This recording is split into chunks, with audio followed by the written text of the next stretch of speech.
ಅಲ್ಲೆಲ್ಲೋ ಯಾರೋ ನನ್ನನ್ನು ಕೋಮುವಾದಿ ಅನ್ನುವಾಗ, ಅಲ್ಲಿ ಯಾರೋ ನನ್ನನ್ನು ಕೆಟ್ಟವನು ಅನ್ನುವಾಗ, ಈ ದೇಶವನ್ನು ಕಾದ ದೇಶದ ಯೋಧರ ನನ್ನ ಬೆನ್ನಿಂದಿರ್ಬೇಕಾದ್ರೆ ಅವ್ರಿಗಿಂತ ಚೆನ್ನಾಗಿ ಇನ್ಯಾರೂ ಜಡ್ಜ್ ಮಾಡೋದಕ್ಕೆ ಸಾಧ್ಯ ಇಲ್ಲ ಅಂತ. ನನ್ನ ಕೆಲಸ ಸರಿ ಇದೆ ಅಂತ ಹೇಳಲಿಕ್ಕೆ ಜಡ್ಜ್ ಯಾರು? ಯಾವುದೋ ರಾಜಕೀಯ ಪುಡಂಗಿಗಳ, ಯಾವುದೋ ರಾಜಕೀಯ ವ್ಯಕ್ತಿಗಳ?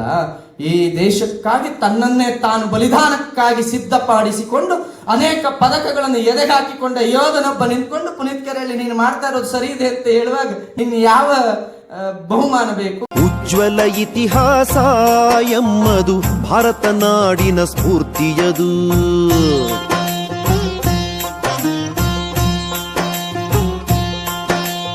ಉಜ್ವಲ ಇತಿಹಾಸ ಎಮ್ಮದು ಭಾರತ ನಾಡಿನ ಸ್ಫೂರ್ತಿಯದು. ಉಜ್ವಲ ಇತಿಹಾಸ ಎಮ್ಮದು ಭಾರತ ನಾಡಿನ ಸ್ಫೂರ್ತಿಯದು. ಪವಿತ್ರ ಧರ್ಮದ ಗೌರವಕ್ಕಾಗಿ ಮೃತ್ಯುವನಪ್ಪಿದ ಹಕ್ಕಿಕತನು.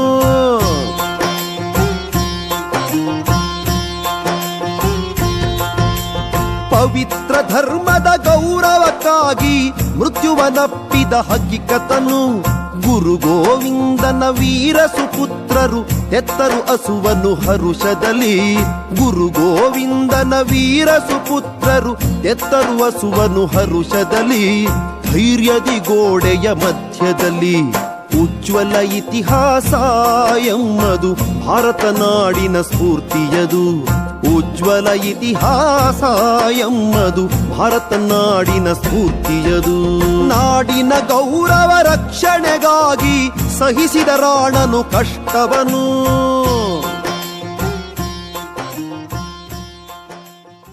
ನಮಸ್ಕಾರ. ನಾವು ಇಷ್ಟೊತ್ತು ಯಾರ ಮಾತುಗೋಸ್ಕರ, ಯಾರ ಭಾಷಣಗೋಸ್ಕರ ಕಾತಿದ್ವೋ ಅವರ ಇವಾಗ ಬಾರಿ ಬರ್ತಾ ಇದೆ. ಪುನೀತ್ ಕೆರೆಳ್ಳಿ ಅವರನ್ನ ಬಹುಶಃ ನಾನು ಯಾರಿಗೂ ಪರಿಚಯ ಕೊಡೋದು ಅವಶ್ಯಕತೆ ಇಲ್ಲ ಅಂತ ಕಳೆದಿರ್ತೀನಿ. ಯಾಕೆ ಅಂದರೆ ಇವರು ನಿಮಗೆಲ್ಲರೂ ಕಿರಿಪರಿಚಿತಾರೆ. ಇವರನ್ನ ನೀವು ಟಿ ವಿಗಳಲ್ಲಿ, ಫೇಸ್ಬುಕ್ಗಳಲ್ಲಿ, ಸುಮಾರು ವಿಡಿಯೋಗಳಲ್ಲಿ ಅಥವಾ ಜೈಲಲ್ಲಿ, ಪೊಲೀಸ್ ಸ್ಟೇಷನಲ್ಲಿ ನೋಡ್ತಾ ಇರ್ತೀರಿ. ಆದರೂ ಇವತ್ತು ನನಗೆ ಅವಕಾಶ ಸಿಕ್ತು. ಇವರು ಹಾಸನ ಜಿಲ್ಲೆಯ ಹಾಲೂರು ತಾಲೂಕಿನ ಕೆರೆಹಳ್ಳಿ ಗ್ರಾಮದಲ್ಲಿ ಪುಟ್ಟಸಿದ್ದಪ್ಪ ಮತ್ತು ಶಿವಮ್ಮ ದಂಪತಿಗಳಿಗೆ ಹಿರಿಯ ಮಗನಾಗಿ ಜನಿಸ್ತಾರೆ. 11 ವರ್ಷಕ್ಕೇ ಮನೆಯ ಬಡತನ, ಅಪ್ಪನ ಸಾಲ ತೀರಿಸೋಕ್ಕಾಗದೆ ಬೆಂಗಳೂರಲ್ಲಿ ಬಂದು ದುಡಿದು ಆ ಸಾಲನ ತೀರಿಸಬೇಕು ಅಂತ ಅಪ್ಪ ಅಮ್ಮ ಇವರನ್ನ ಕರ್ಕೊಂಡು ಬರ್ತಾರೆ ಬೆಂಗಳೂರಿಗೆ. ಇಲ್ಲಿ ವಿದ್ಯಾಭ್ಯಾಸ ಇವ್ರದ್ದು ಶುರುವಾಗುತ್ತೆ. ಈ ವಿದ್ಯಾಭ್ಯಾಸ ಮಾಡ್ತಾ ಮಾಡ್ತಾ PUC ವರೆಗೂ ಹೋಗ್ತಾರೆ. ಸೆಕೆಂಡ್ PUC ಇವರು ಡಿಸ್ಕೌಂಟ್ ಮಾಡ್ತಾರೆ. ಯಾಕೆ ಅಂದರೆ ಇವ್ರ ಮನೆಯಲ್ಲಿ ಗ್ಯಾಸ್ ಬ್ಲಾಸ್ಟ್ ಆಗಿ ಇಡೀ ಮನೆ ಸುಟ್ಟು ಸುಡುಗಾಡಾಗುತ್ತೆ. ಅಲ್ಲಿಂದ ಮುಂದೆ ಇವರು ಹೋಟೆಲ್ ಕೆಲಸಕ್ಕೆ ಹೋಗ್ತಾರೆ ಲೆಟ್ರಿಂಗ್ ಮಾಡೋಕ್ಕೆ. ಆ ಹೋಟೆಲ್ ಕೆಲಸ ಮುಗಿಸ್ತಾ ರಂಗಭೂಮಿಯಲ್ಲಿ ಬೀದಿ ನಾಟಕಗಳನ್ನ 4 ವರ್ಷ ಮಾಡ್ತಾರೆ. ಅದಾದ ಮೇಲೆ ಸಾಮಾನ್ಯ ಕ್ಯಾಬ್ ಡ್ರೈವರ್ ಆಗಿ ಪಾಪ ಕ್ಯಾಬ್ ಓಡಿಸ್ಕೊಂಡು ಬೆಂಗಳೂರಲ್ಲಿ ಹರಿದಾಡ್ತಾರೆ. ಇವತ್ತು ಅವರನ್ನ ಪರಿಚಯಿಸಬೇಕು. ಯಾಕೆ ನಮಗೆ ಇಷ್ಟೊಂದು ಸುಲಭ ಅಂದರೆ ಇವರು ಯಾವುದೇ MLA ಅಲ್ಲ, MP ಅಲ್ಲ, ಡೆವಲಪರ್ ಅಲ್ಲ, ದೊಡ್ಡ ಪ್ರಶಸ್ತಿ ತಗೊಂಡ ವ್ಯಕ್ತಿ ಇವರಲ್ಲ. ಆದರೂ ಇವ್ರ ಮೇಲೆ 40 ಕೇಸ್ ಇದ್ದಾವೆ. ನನ್ನ ಫೋನು ಸಹ ಒಂದ್ಸಾರಿ ಎತ್ತೋದಲ್ಲ. ಇವರು 3 ದಿನ ಮಾಡಿದ್ರು ರಿಶ್ಯೂ ಮಾಡಲ್ಲ. ನನಗೆ ಆಮೇಲೆ ಗೊತ್ತಾಯಿತು, ಒಂದೇ ದಿನದಲ್ಲಿ 2 ಕೋರ್ಟಲ್ಲಿ ಸೇಮ್ ಟೈಮ್ ಹಾಜರಾಗಬೇಕು. ಬಸ್ ಕುಟ್ಕೊಂಡು ಓಡ್ತಾ ಇರ್ತಾರೆ. ಈ ಕೋರ್ಟ್ ಆಯಿತು, ಆ ಕೋರ್ಟ್, ಇನ್ನೊಂದು ಕೋರ್ಟ್ ಆಯಿತು, ಒಂದೇ ದಿನ ಸೇಮ್ ಟೈಮ್. ಅಕಸ್ಮಾತ್ ಅಟೆಂಡ್ ಆಗಿಲ್ಲ ಅಂದರೆ ವಾರೆಂಟ್ ಆಗುತ್ತೆ. ಇವತ್ತು ಮೊದಲನೇ ಬಾರಿ ನಮ್ಮ ಟೀಮ್ ಮುಂದೆ ಪೊಲೀಸ್ ಜೀಪ್ ನಿಂತಿದೆ ಅಂದರೆ ಹಿಂದೂ ಹುಲಿ ಪುನೀತ್ ಕೆರೆಳುವ ಕಾರಣ ಅಂತ. ನಾನು ಈ ಬಗ್ಗೆ ಇನ್ನೂ ಹೆಚ್ಚು ಹೇಳ್ತಾ ಹೋದರೆ ಮತ್ತೆ ಹೇಳದು ಬಿಡ್ತೀನಿ. ನಾನು ಸಮಯ ಇವರಿಗೆ ಕೊಡ್ತೀನಿ. ಇವತ್ತು ನಮ್ಮನ್ನು ಉದ್ದೇಶಿಸಿ, ಟೀಮನ್ನು ಉದ್ದೇಶಿಸಿ ಹಾಗೂ ಕನ್ನಡ ಮತ್ತು ಸೈನಿಕರನ್ನು ಉದ್ದೇಶಿಸಿ ಪುನೀತ್ ಕೆರೆಳ್ಳಿಯವರು 20 ನಿಮಿಷ ಮಾತಾಡ್ತಾರೆ. ಹರಿ ಓಂ, ನಮಸ್ತೆ. 20 ನಿಮಿಷ ತಗೊಳ್ಳೋದಿಲ್ಲ. ಎಲ್ಲರೂ ನನ್ನ ಆತ್ಮೀಯ ಸ್ನೇಹವೃಂದದವರೇ ಇರೋದು. ಇಷ್ಟೊತ್ತು ವೇದಿಕೆ ಮೇಲೆ ನಮ್ಮ ಸಂಸ್ಕೃತಿಯ ಮೆರಗನ್ನು ನಾವು ನೋಡಿದ್ದೀವಿ. ಸ್ನೇಹಿತರೆ, ಇಲ್ಲಿ ನಾವು ಟೀಮ್ ಯೋಧ ನಮನ ಆಯೋಜಿಸಿರ್ತಕ್ಕಂಥ ಈ ಕಾರ್ಯಕ್ರಮಕ್ಕೆ ನಾವೆಲ್ಲರೂ ಕೂಡ ಬಂದಿದ್ದೀವಿ ಸ್ನೇಹಿತರೆ. ಇದು ನಾವಿಲ್ಲಿ ಯಾಕೆ ಸೇರಿದ್ದೀವಿ ಅಂತ ಅಂದರೆ ಸುಮ್ಮನೆ ಏನೋ ಒಂದು ಯಾವುದೋ ಒಂದು ಕಾರ್ಯಕ್ರಮದ ನಿಮಿತ್ತ ಅಥವಾ ಯಾರೋ ಕರೆದ್ರು ಅಂತ ಬಂದು ಸೇರಿರೋದಲ್ಲ. ಇದು ನಮ್ಮ ಅಸ್ತಿತ್ವದ ಕಾರಣಕ್ಕಾಗಿ ನಾವಿಲ್ಲಿ ಬಂದು ಸೇರಿದ್ದೀವಿ. ನಮ್ಮ ಅಸ್ತಿತ್ವ ಇದು, ನಮ್ಮ ಅಸ್ಮಿತೆ ಇದು. ಯಾವುದು ನಮ್ಮ ಅಸ್ಮಿತೆ, ಯಾವುದು ನಮ್ಮ ಅಸ್ತಿತ್ವ ಅಂತ ಕೇಳೋದಾದ್ರೆ ಸ್ನೇಹಿತರೆ, ನಾವು ಯಾವುದಕ್ಕೆ ಗೌರವ ಕೊಡೋದಕ್ಕೆ ಇಲ್ಲಿಗೆ ಬಂದು ಸೇರಿದೀವಲ್ಲ, ಯಾವುದನ್ನ ನಾವು ಗೌರವ ಸೂಚಕವಾಗಿ ನೋಡ್ಲಿಕ್ಕಾಗಿ ಇಲ್ಲಿಗೆ ಬಂದು ಸೇರಿದೀವಲ್ಲ, ಅದು ಇವತ್ತು ಭಾಷೆ ಅಂತ.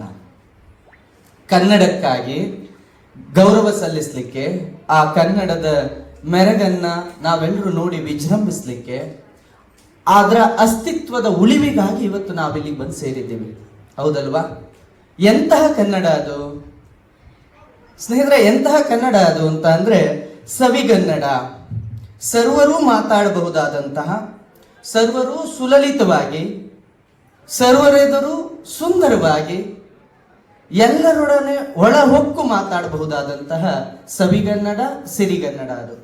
ಸ್ನೇಹಿತರೆ, ಇವತ್ತು ಈ ಕನ್ನಡದ ಸೇವೆಯನ್ನು ಮಾಡ್ತಾ ಇರೋರು ಯಾರು ಅಂತ ಯಾಕೆ ನೀವೆಲ್ಲರೂ ಕೂಡ ಇದನ್ನು ಬಹಳ ದೊಡ್ಡದಾಗಿ ಯೋಚನೆ ಮಾಡಬೇಕು ಅನ್ನೋದಾದ್ರೆ, ಈ ಕನ್ನಡದ ಸೇವೆಯನ್ನು, ಭಾಷಾ ಸೇವೆಯನ್ನು, ಭಾಷೆಯ ಹೋರಾಟವನ್ನು ಇವತ್ತಿಲ್ಲಿ ಮಾಡ್ತಿರೋರು ಯಾರು?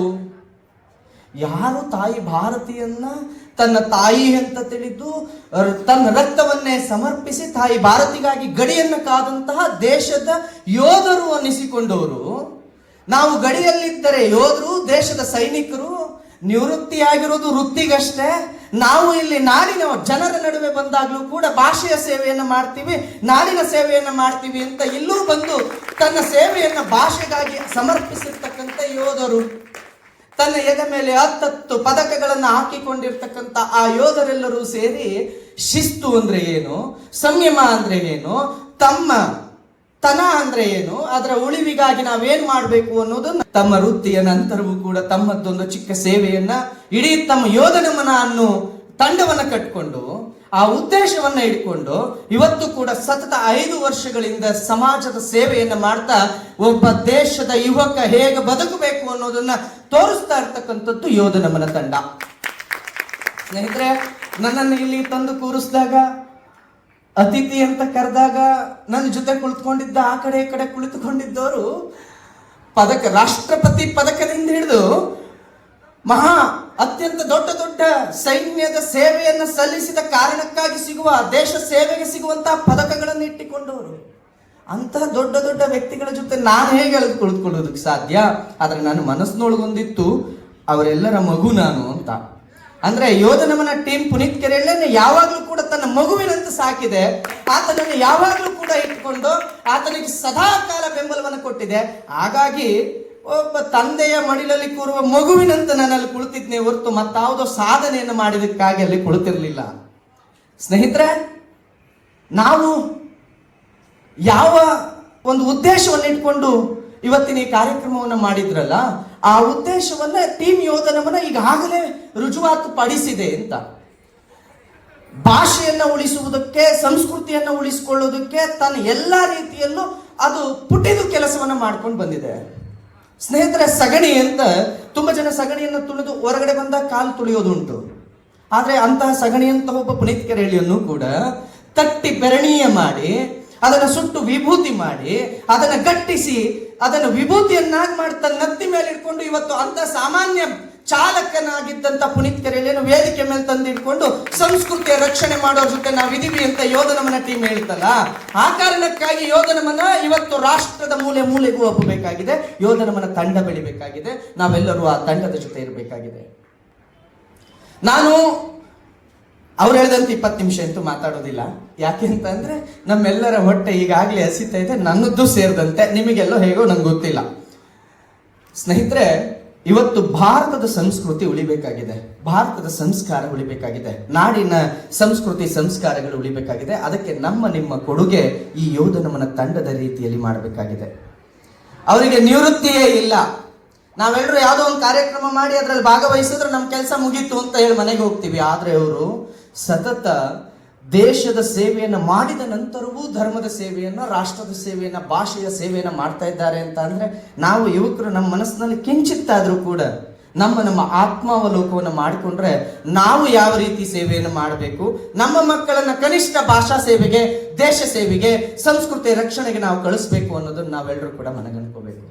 ಸ್ನೇಹಿತರೆ, ಇವತ್ತು ನನ್ನ ಭಾರತ ಯಾವ ಮಟ್ಟಕ್ಕೆ ಬಂದು ನಿಂತಿದೆ ಅಂತ ಅಂದ್ರೆ, ಆದ್ರೆ ಅದನ್ನ ಹೇಳೋದಕ್ಕೆ ಮುಂಚೆ ಒಂದು ಹೊಗಳಿಕೆಯನ್ನ ಅಥವಾ ಒಂದು ಕೃತಜ್ಞತೆಯನ್ನ ನಾನೆಂತೂ ಸಲ್ಲಿಸಲೇಬೇಕು. ನಾನೇನಾದ್ರೂ ಮೊದಲೇ ಈ ಭಾಷಣವನ್ನ ಅಥವಾ ಮೊದಲೇ ಈ ಮಾತುಗಳನ್ನು ನಾನು ಹಾಡಿದ್ದಿದ್ರೆ, ನಾನು ಇಲ್ಲೇ ಆಸ್ಪತ್ರೆಯಲ್ಲಿ ಕೆಲವರನ್ನು ಭೇಟಿ ಮಾಡಬೇಕಿತ್ತು, ನಾನು ಅಲ್ಲಿಗೆ ಹೋಗ್ಬಿಡ್ತಿದ್ದೆ ಕಾರ್ಯಕರ್ತರನ್ನ. ಆದ್ರೆ ನನ್ನ ಅದೃಷ್ಟವೋ ಅಥವಾ ನಾನು ನೋಡಲೇಬೇಕಾದಂತ ಒಂದು ಕಾರ್ಯಕ್ರಮವೋ ಏನೋ, ಎಲ್ಲ ನನ್ನ ತಾಯಂದಿರ ಸಹೋದರಿಯರು ಭರತನಾಟ್ಯವನ್ನು ಮಾಡಬೇಕಾದ್ರೆ ನಾನೇ ಹೆಗ್ಗಳಿಕೆಯಿಂದ ಹೇಳ್ತಿದ್ದೆ, ನನ್ನ ಸಂಸ್ಕೃತಿ ಇನ್ನೂ ಉಳಿದಿದೆಯಲ್ಲ ವೇದಿಕೆ ಮೇಲೆ. ಎಂತಹ ಅದ್ಭುತವಾದಂತಹ ನೃತ್ಯ ಅದು. ಆ ತಾಯಂದಿರ ಕಾಲಿಗೆ, ಆ ಸಹೋದರಿಯರ ಕಾಲಿಗೆ ನಾವೆಷ್ಟು ನಮಸ್ಕರಿಸಿದ್ರು ಸಾಲದು. ಆ ಸಂಸ್ಕೃತಿ, ಆ ಭರತನಾಟ್ಯ ಭಾವ, ರಾಗ, ತಾಳದೊಂದಿಗೆ ಅವರು ಆ ನೃತ್ಯವನ್ನು ಮಾಡಿದಾಗ ಅಲ್ಲಿ ಕುಳಿತುಕೊಂಡು ಸಾಕ್ಷಾತ್ ಭಾರತಾಂಬೆ, ಸಾಕ್ಷಾತ್ ಚಾಮುಂಡಿ ತಾಯಿ, ಸಾಕ್ಷಾತ್ ದೇವಿಯಲ್ಲಿ ನೆಲೆಸಿದಂತೆ ನಮಗೆ ಕಾಣಿಸ್ತಿತ್ತಂತ ಆ ಭಾವ, ರಾಗ, ತಾಳದೊಂದಿಗೆ ಆ ಭರತನಾಟ್ಯ ನಮಗೆ ಉಳಿಬೇಕಲ್ವಾ? ಇದೊಂದೇ ಸಂಸ್ಕೃತಿ ಅಲ್ವಲ್ಲ? ಭಾರತದ ಅನೇಕ ಸಂಸ್ಕೃತಿಗಳು ಇವತ್ತು ನಶಿಸ್ತಾ ಇದೆ. ನಾಗರಿಕತೆ ಬೆಳೆದಂತೆ ನಾವು ಅನಾಗರಿಕರಾಗ್ತಿದೀವಲ್ಲ ಅಂತ. ಟೀಮ್ ಯೋಧನ ಮನೆ ಯಾಕೆ ಉಟ್ಕೊಂಡಿದೆ ಅಂತ ಅಂದ್ರೆ, ಅಂತದ್ದೊಂದು ಅಳಿವಿನ ಅಂಚಿಗೆ ಹೋಗಿರ್ತಕ್ಕಂಥ ಸಂಸ್ಕೃತಿಗಳನ್ನ, ಅಂತಹ ಒಂದು ಸಂಸ್ಕಾರಗಳನ್ನ ಮೇಲೆತ್ತೋದಕ್ಕಾಗಿ ಈ ಟೀಮ್ ಯೋಧನ ಮನ ದೇಶವನ್ನ ರಕ್ಷಿಸಿದ್ದಾದ ಮೇಲೆ ನಿಜವಾದ ಕೆಲಸ ಇಲ್ಲಿ ಒಳಗಡೆ ನಮ್ಮ ಸಂಸ್ಕೃತಿಯ ರಕ್ಷಣೆ ಆಗಬೇಕು ಅಂತ ಟೀಮ್ ಯೋಧನ ಮನವನ್ನು ಅವ್ರು ಕಟ್ಟಿದ್ದಾರೆ ಅಂತ ಅಂದ್ರೆ ನಾವೆಲ್ಲರೂ ಕೂಡ ಅದ್ರ ಜೊತೆ ನಿಲ್ಬೇಕಾಗಿದೆ. ಹೇಗೆ? ಇವತ್ತು ವಯಸ್ಸಾದ ಒಂದು ಅಜ್ಜಿ ನನ್ನ ಹತ್ರ ಸೆಲ್ಫಿ ತಗೊಳ್ತಾರೆ, ನಾನು ನಿಮ್ಮ ವಿಡಿಯೋ ನೋಡಿದ್ದೀನಿ ಅಂತ. ನನಗೆ ಒಂದು ಕಡೆ ಖುಷಿ ಆದರೂ ನಾನು ಅಜ್ಜಿವರೆಗೂ ತಲುಪಿದ್ದೀನಿ. 75-80 ವರ್ಷದ ಅಜ್ಜಿವರೆಗೂ ಪುನೀತ್ ಕೆರೆಳ್ಳಿಯ ಹೋರಾಟಗಳು, ಗೋರಕ್ಷಣೆಯ ಹೋರಾಟಗಳು, ಸ್ತ್ರೀ ರಕ್ಷಣೆಯ ಹೋರಾಟಗಳು ತಲುಪಿದವೆ ಅನ್ನೋದು ಎರಡನೇ ಮಾತಾದರೂ, ಅಜ್ಜಿ ಒಬ್ಬರು ಯಾವುದೋ ದೇಶದ ಸಾಫ್ಟ್ವೇರ್ ಅಲ್ವಾ, ನಾವೆಲ್ಲ ಹೇಳುವಂತ ಒಂದು ಸಾಫ್ಟ್ವೇರ್ ಅನ್ನ ಬಳಸ್ತಾರೆ, ವಾಟ್ಸಪ್ ಅನ್ನ ಬಳಸ್ತಾರೆ, ಫೇಸ್ಬುಕ್ ಅನ್ನ ಬಳಸ್ತಾರೆ. ಅದರಲ್ಲಿರ್ತಕ್ಕಂಥ ಎಲ್ಲ ಅಪ್ಡೇಟ್ಗಳನ್ನು ಅವ್ರು ತೆಗೆದುಕೊಳ್ತಾರೆ. ಯಾವುದು ರಾಷ್ಟ್ರ ನಾವು ಮುಂದುವರೆದಿದ್ದೀವಿ ಅಂತ ಭಾರತಕ್ಕೆ ಬಂದು ಬಡಪಾಯಿ ಕೊಚ್ಕೊಂಡು ನಮ್ಮದ್ದು ಅತ್ಯಾಧುನಿಕವಾದ ಸಾಫ್ಟ್ವೇರ್ ಅಂತ ಹೇಳ್ತು, ಅದನ್ನ ನನ್ನ 70 ವರ್ಷದ ನೀವು ಹೇಳುವ ಎಜುಕೇಟೆಡ್ ಅಲ್ಲದ ನನ್ನ ಅಜ್ಜಿ ಅದನ್ನ ಬಳಸಬಹುದು. ಅದು ಭಾರತದ ಪರಂಪರೆ, ಭಾರತದ ಶಕ್ತಿ. ನೋಡೋಣ, ನನ್ನ ಭಾರತದ ಭಗವದ್ಗೀತೆಯ ಒಂದು ಶ್ಲೋಕವನ್ನು ನೀವು ಕಲಿತು ತೋರಿಸಿ, ಆಗುತ್ತಾ ಅವ್ರ ಕೈಲಿ? ಆದರೆ ಅವರ ಸಾಫ್ಟ್ವೇರ್ ನನ್ನ ಅಜ್ಜಿ ಬಳಸಿ ತೋರಿಸ್ತಾರೆ. ಆದರೆ ನಾವು ಇನ್ನೂ ಒಂದು ಆತ್ಮಾವಲೋಕವನ್ನು ನಾವು ಮಾಡ್ಕೋಬೇಕು. ಮೊಬೈಲನ್ನು ಕಲಿತ ನಾವು, ಅದರ ಅಪ್ಡೇಟ್ಗಳನ್ನು ಕಲಿತ ನಾವು, ಅದರ ಎಲ್ಲ ಬರೀ ಮೊಬೈಲ್ ಅಲ್ಲ, ಇವತ್ತು ಯಾವುದೇ ಬರಲಿ, AI ತಂತ್ರಜ್ಞಾನ ಬಂದರೂ ಕೂಡ ನಾವೆಲ್ಲರೂ ಕೂಡ ಫಾಸ್ಟಾಗಿ ಕಲಿತೀವಿ. ಎಲ್ಲ ರೀತಿಯ ಮೊಬೈಲ್ಗಳನ್ನು ನಾವು ಬಳಸ್ತಿದ್ದೀವಿ. ಆದರೆ ಇದನ್ನೆಲ್ಲ ಬಳಸಬಹುದಾದಂಥ, ಕಲಿಯಬಹುದಾದಂಥ ನಾವು ಹನುಮಾನ್ ಚಾಲೀಸವನ್ನು ಕಲ್ತ್ವಾ? ನಾನು ಭಾರತ ಕೊಟ್ಟಿದ್ದ ಅದನ್ನಲ್ವಾ? ಭಾರತ ನನ್ನ ಜೀವನಕ್ಕೆ ಬೇಕಾದಂಥ ಋಷಿಮುನಿಗಳು ನನ್ನ ತತ್ವಜ್ಞಾನದಿಂದ ನನ್ನ ಮುಂದಿನ ಪೀಳಿಗೆಗೆ ಏನು ಬೇಕು ಅಂತ ಹಾಕಿಕೊಟ್ರಲ್ಲ, ಕುಳಿತುಕೊಂಡು ಋಷಿಮುನಿಗಳು ಹಾಕಿಕೊಟ್ರಲ್ಲ. ನನ್ನ ಬದುಕುವ ರೀತಿ, ಸಂಸ್ಕೃತಿ, ಹೀಗೆ ಬದುಕಬೇಕು ನೀನು ಅಂತ ಹೇಳಿ ಅವರೆಲ್ಲ ದಾರ್ಶನಿಕ ಪ್ರಪಂಚದಲ್ಲಿ ಬದುಕಿದ್ರಲ್ಲ ಅವರೆಲ್ಲರೂ. ಅವ್ರು ನಮಗೆ ಏನನ್ನು ಹೇಳಿಕೊಟ್ರು? ಶ್ಲೋಕಗಳು. ಬೆಳಗ್ಗೆ ಎದ್ದಾಗ ನೀನು ಕರಾಗ್ರೆ ವಸತೆ ಲಕ್ಷ್ಮಿಯಿಂದ ಆರಂಭ ಮಾಡಬೇಕು ಜೀವನವನ್ನ. ಅದಾದ್ಮೇಲೆ ಭೂಮಿ ತಾಯಿಗೆ ನೆಲ, ನೀನು ಪಾದ ಸೋಕಿಸುವ ಮೊದಲು ಭೂಮಿ ತಾಯಿಗೊಂದು ಶ್ಲೋಕ ಹೇಳಬೇಕು. ಆಕೆಗೆ ಭೂಮಿ ತಾಯಿ ನಿನ್ನ ನಾನು ಕ್ಷಮಿಸು ಅಂತ ಕೇಳಬೇಕು. ಅದಾದ್ಮೇಲೆ ಗಂಗೆಯಿಂದ ನೀನು ಸ್ನಾನ ಮಾಡೋದಕ್ಕೆ ಮುಂಚೆ ಗಂಗೆ ಚ ಯಮುನೆ ಚೈವ ಗೋದಾವರಿ ಸರಸ್ವತಿ ನರ್ಮದೆ ಸಿಂಧು ಕಾವೇರಿ ಜಲೇಸ್ಮಿನ್ ಸನ್ನಿಧಿಂ ಕುರು ಅಂತ ಗಂಗೆಗೆ ವಂದಿಸ್ಬೇಕು. ಅದಾದ್ಮೇಲೆ ಹೊರಗಡೆ ಬಂದಾಗ ಸೂರ್ಯ ದೇವನಿಗೆ ನಮಸ್ಕರಿಸಬೇಕು ಅಂತ ಸೂರ್ಯ ದೇವನಿಗೆ ಆದಿತ್ಯಾಯ ನಮಃ ಅಂತ ಹೇಳಿಕೊಟ್ರು. ಊಟ ಮಾಡೋದಕ್ಕೆ ಮುಂಚೆ ಅನ್ನಪೂರ್ಣೆ ಸದಾಪೂರ್ಣೆ ಅಂತ ಒಂದು ಶ್ಲೋಕವನ್ನು ಹೇಳಿಕೊಟ್ರು. ಅದಾದ್ಮೇಲೆ ರಾತ್ರಿ ಮಲಗಬೇಕಾದ್ರೆ ರಾಮಂ ಸ್ಕಂದಂ ಅಂತ ಹೇಳಿ ಯಾವುದೇ ದುಸ್ವಪ್ನ ಬೀಳಬಾರ್ದು ಅಂತ ಇಡೀ ನಮ್ಮ ಬದುಕಿಗೆ ಬೆಳಗಿನಿಂದ ರಾತ್ರಿಯವರೆಗೂ ಕೂಡ ನಮ್ಮ ಬದುಕಿಗೆ ಒಂದು ಕ್ರಮವನ್ನು ಹಾಕಿ ಕೊಟ್ಟಿದ್ರಲ್ಲ. ಒಂದು ಕ್ರಮ ಹಾಕೊಟ್ಟಿದ್ರಲ್ಲ ನಮ್ಮ ಪೂರ್ವಜರು, ಆ ಕ್ರಮದಲ್ಲಿ ನಾವು ಬದುಕ್ತಿದೀವ? ಯಾವುದೋ ದೇಶದ ಯಾವುದೋ ನಾಗರಿಕತೆಯನ್ನ ನಮ್ಮ ನಾಗರಿಕತೆ ಅಂತ ಕಲಿತುಕೊಳ್ಳಬಹುದಾದಂಥ, ಅದನ್ನ ಜೀರ್ಣಿಸ್ಕೊಳ್ಬಹುದಾದಂಥ ಶಕ್ತಿ ನಮ್ಮಲ್ಲಿ ಇರಬೇಕಾದ್ರೆ ನನ್ನ ದೇಶದ ಪರಂಪರೆಯನ್ನೇ ನಾವು ಕಲಿತಿಲ್ಲ ಅಂತ, ಅದರ ರಕ್ಷಣೆಗೆ ನಾವು ಮನಸ್ಸು ಕೊಡ್ತಿಲ್ಲ, ಅದು ನಮಗೆ ಅಗತ್ಯ ಇಲ್ಲ ಅಂತ ಎತ್ತಿಟ್ಟಿದ್ದೀವಿ ಅಂತ. ಆದರೆ ಇವತ್ತು ವಿದೇಶಗಳು ನಮ್ಮ ಸಂಸ್ಕೃತಿಯ ರಾಯಭಾರಿಗಳಂತ ಮಾಡ್ತಿದ್ದಾರೆ. ನೀವು ಅಮೆರಿಕದಲ್ಲಿ ಹೋದ್ರೆ ಇವತ್ತು ನಮ್ಮ ಭಾರತದ ಸಂಸ್ಕೃತಿ ಬಹಳ ದೊಡ್ಡ ಮಟ್ಟದಲ್ಲಿ ಬೇರು ಬಿಡ್ತಾ ಇದೆ. ಆದರೆ ಭಾರತದಲ್ಲಿ ನಶಿಸ್ತಿದೆ. ಯಾಕೆ? ಆ ನಶಿಸುತ್ತಿರುವ ಸಂಸ್ಕೃತಿಯನ್ನು ಮೇಲೆತ್ತೋದಕ್ಕಾಗಿ ಯೋಧನಮನ ಹೇಳಿ ದೇಶ ಸೇವೆ ಮಾಡಿ ಬಂದ ಯೋಧರು ಇಲ್ಲೊಂದು ಯೋಧನಮನ ಟೀಮ್ ಕಟ್ಕೊಂಡು ಆ ಸಂಸ್ಕೃತಿಗಾಗಿ ಕೆಲಸ ಮಾಡಬೇಕಾದ್ರೆ ನಾವು ಕೇವಲ ಇವತ್ತಿಗೂ ನಮ್ಮ ಹೊಟ್ಟೆಪಾಡಿಗಾಗಿ ನಮ್ಮ ವೃತ್ತಿಯನ್ನೇ ನೋಡ್ಕೊಂಡು ಅಷ್ಟೇ ನಮ್ಮ ಕೆಲಸ ಅಂತ ಬದುಕೊಂಡ್ರೆ ನಿಜವಾಗ್ಲೂ ಆ ಯೋಧರಿಗೆ ನಾವು ಸಲ್ಲಿಸುವ ನಮನ ಅದಾಗತ್ತಾ? ಆಗುದಿಲ್ಲ. ಹಾಗಾಗಿ ನಾನು ನಿಮ್ಮೆಲ್ಲರಲ್ಲಿ ವಿನಂತಿ ಮಾಡ್ಕೊಳ್ಳೋದು, ಈ ತಮ್ಮ ಮಕ್ಕಳನ್ನ ನಮ್ಮ ಕುಟುಂಬ, ನಮ್ಮ ಜೊತೆಗಿರ್ತಕ್ಕಂಥ ಕುಟುಂಬವನ್ನ, ನಮ್ಮ ಮನೆಯನ್ನ ಭಾರತದ ಸಂಸ್ಕೃತಿ ಮತ್ತು ಸಂಸ್ಕಾರದಲ್ಲಿ ಬದುಕಿಸೋದನ್ನು ಕಲಿಯೋಣ ಅಂತ. ಇಲ್ಲ ಅಂತ ಅಂದ್ರೆ ನಾವು ಬದುಕೋದಕ್ಕೆ ಸಾಧ್ಯ ಇಲ್ಲ. ಯಾವುದು ಭಾರತದ ಶ್ರೀಮಂತಿಕೆ ಅಂತ ಅಂದ್ರೆ ಇವತ್ತಿಲ್ಲಿ ಭರತನಾಟ್ಯ ಆಯ್ತಲ್ಲ, ಅದು ನನ್ನ ಭಾರತದ ಶ್ರೀಮಂತಿಕೆ. ಹಣ ಅಂತಸ್ತು ನನ್ನ ಭಾರತದ ಶ್ರೀಮಂತಿಕೆ ಅಲ್ವೇ ಇಲ್ಲ. ಹಣ ಅಂತಸ್ತು ನನ್ನ ಭಾರತದ ಸಿರಿತನವನ್ನ ಯಾವತ್ತೂ ಹಣ ಅಂತಸ್ತಿನಿಂದ ಅಳಿಲೇ ಇಲ್ಲ ರೀ.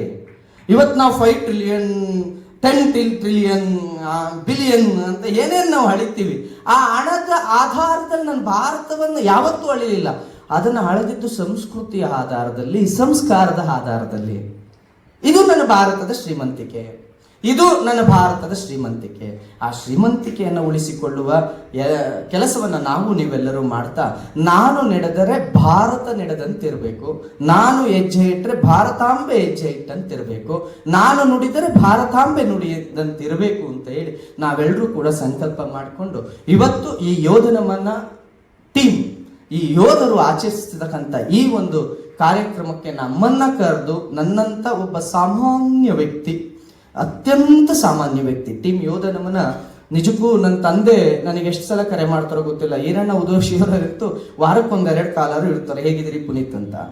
ಅತಿಶಯೋಕ್ತಿಗೆ ಹೇಳ್ತಿಲ್ಲ, ಪ್ರತಿ ಬಾರಿ ಗೋರಕ್ಷಣೆ ನಾವು ಮತ್ತೆ ಮಾಡ್ಕೊಂಡು ಬಂದಾಗ ನಿನ್ನ ಕಾರ್ಯಕರ್ತರಿಗೆ ಊಟಕ್ಕೆ ದುಡ್ಡಿದೆಯಾ ಅಂತ ತನ್ನ ಕೈಲಾದ ಸೇವೆಯನ್ನು ಮಾಡ್ತಕ್ಕಂಥದ್ದು ಈರಣ್ಣ ಉದೋಶಿಯವರು, ಆಮೇಲೆ ನಮ್ಮ ಜಯರಾಮ್ಜಿಯವರು, ಮತ್ತು ನಮ್ಮ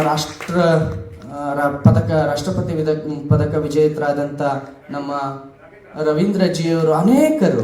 ಇನ್ನ ಇಡೀ ಟೀಮ್ ಯೋಧನಮನ ನಮ್ಮ ಬೆನ್ನಿಗಿದೆ ಎಂದಾಗ ನನಗೆ ಬಹಳ ಸಂತೋಷ. ಏನ್ ಗೊತ್ತಾ, ಅಲ್ಲೆಲ್ಲೋ ಯಾರೋ ನನ್ನನ್ನ ಕೋಮುವಾದಿ ಅನ್ನುವಾಗ, ಅಲ್ಲಿ ಯಾರೋ ನನ್ನನ್ನು ಕೆಟ್ಟವನು ಅನ್ನುವಾಗ, ಈ ದೇಶವನ್ನ ಕಾದ ದೇಶದ ಯೋಧನ ನನ್ನ ಬೆನ್ನಿಂದಿರ್ಬೇಕಾದ್ರೆ ಅವ್ರಿಗಿಂತ ಚೆನ್ನಾಗಿ ಇನ್ಯಾರು ಜಡ್ಜ್ ಮಾಡೋದಕ್ಕೆ ಸಾಧ್ಯ ಇಲ್ಲ ಅಂತ.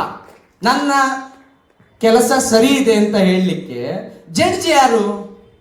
ಯಾವುದೋ ರಾಜಕೀಯ ಪುರಂಗಿಗಳ, ಯಾವುದೋ ರಾಜಕೀಯ ವ್ಯಕ್ತಿಗಳ? ಈ ದೇಶಕ್ಕಾಗಿ ತನ್ನನ್ನೇ ತಾನು ಬಲಿದಾನಕ್ಕಾಗಿ ಸಿದ್ಧಪಡಿಸಿಕೊಂಡು ಅನೇಕ ಪದಕಗಳನ್ನು ಎದೆಗಾಕಿಕೊಂಡ ಯೋಧನೊಬ್ಬ ನಿಂತ್ಕೊಂಡು ಪುನೀತ್ ಕೆರೆಯಲ್ಲಿ ನೀನು ಮಾಡ್ತಾ ಇರೋದು ಸರಿ ಇದೆ ಅಂತ ಹೇಳುವಾಗ ನನಗೆ ಇನ್ಯಾವ ಬಹುಮಾನ ಬೇಕು, ಇನ್ಯಾವ ಮಾತುಗಳು ಬೇಕು? ಅದಕ್ಕಿಂತ ಉನ್ನತವಾದ, ಅದಕ್ಕಿಂತ ಅತ್ಯಂತ ಪ್ರಾಮಾಣಿಕವಾದ ಬಹುಮಾನ ಮತ್ತೊಂದಿಲ್ಲ.